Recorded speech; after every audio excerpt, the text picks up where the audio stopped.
We've also been joined by State Senator Wilmanette Montgomery, who's also been a strong fighter and supporter for these pieces of legislation. At this time, we'll take a couple of questions. However, I'm going to turn it over to the Assemblyman Hoyt and Susie Oppenheimer, and I have to return back to the Democratic Conference. So to all the advocates and all my colleagues, I'd like to say thank you very much. Senator, before you go, yes, sir. You said that there were differences between the bill and the Assembly and your bill. Could you explain what some of those are? Originally, there was some concerns by various villages and towns throughout the state that this was an unfunded mandate upon them, and they thought that there were some stringent provisions where they would have to request a waiver. So those details were worked out, and some accommodations and changes were made, and we just have to have some technical and minor adjustments made to the Assembly bill and the Senate bill so they can both conform. It's actually those areas in maybe northern New York where maybe there's not a need to make these changes, where those towns can opt out of the complete street part of it. So will the Assembly pass the new Senate bill, or will they pass a chapter? Well, I will be speaking to Assemblyman Gett with respect to the complete street part of it today, and I may have an answer for you later today. Okay? Thank you, and I'll turn it over to the Assemblyman and the Senator. Okay, shoot. Senator, how do IDAs feel about this? How do the counties, how do the IDAs, and how do the conference of mayors feel about this bill? This has great support across the board, because, you know, this might not be as strong as Sam would have liked, or I would have liked, because there isn't a requirement. We're urging that these criteria be examined, and I have a list of maybe 7 criteria which I could discuss, but all we're saying is please give us the opportunity to review and consider each state project. And the regional representatives of these various groups, be it Department of Transportation, Department of Health, in many cases, DOT, they already have regional administrators. And so the idea is to seek from the public as much input as the agency can in the preparation of a plan. The plan, as I said, is drafted by the people in the agency, but it is not mandated. It is not absolutely required. We are saying these principles should be looked at and reviewed. Please.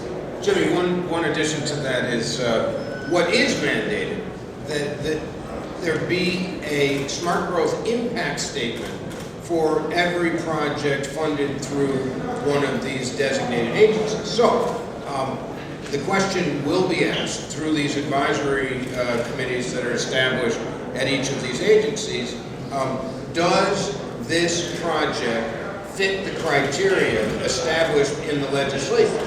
Yes or no? If the answer is no, they have to offer an explanation as to why they feel the project should go forward. So, in a sense, while not giving the veto power to the individual agencies, it does shine a light on whether or not the project is consistent with the principles outlined in this legislation, and requires an explanation as to why we would go forward if it wasn't consistent.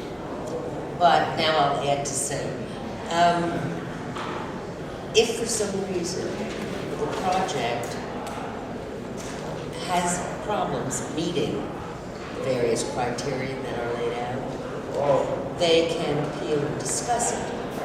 And if there is some kind of pressing need for the project, and it doesn't meet all of the criteria, it still can go ahead. But first they have to review what the problems are with the project director, and then see if those issues can be remediated.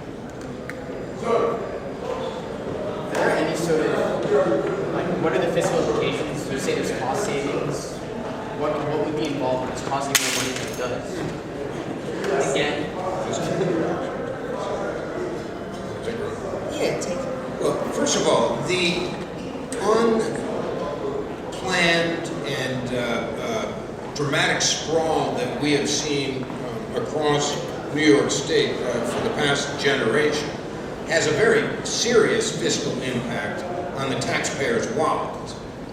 Because without growth, the cost of servicing, the cost of constructing, and then maintaining the infrastructure that we're building has an extraordinary impact on every single taxpayer in the state of New York. The fiscal impact of establishing an advisory group within each one of these state agencies is no fiscal impact. I mean, it's simply taking people within the department already and requiring them to review each project. But smart investment, planned investment, consistent with the regional plans of each region of the state of New York, will actually result in a very positive fiscal impact, both for the state and for the taxpayers in that region. And in addition, aside, there is no fiscal impact, and that is correct. But in addition, think of the cost it has been to all of us for what we see as the suburban sprawl and the deterioration of the inner city. And why cities are inner cities, exactly. But it's still where all the infrastructure is. It's where the bus terminal is. It's where the underground, sewage and clean water pipes are. To spend the kind of money to, in my opinion, brutalize beautiful farm countries, beautiful farmlands, by insisting that we put, little monopoly-sized houses. It's simply degradation to the environment and also to our human spirit. We often ask about the fiscal impact. We ought to ask about the social impact. The social impact of this legislation, again, for the urban environment, the suburban environment, and the rural environment is exceptional.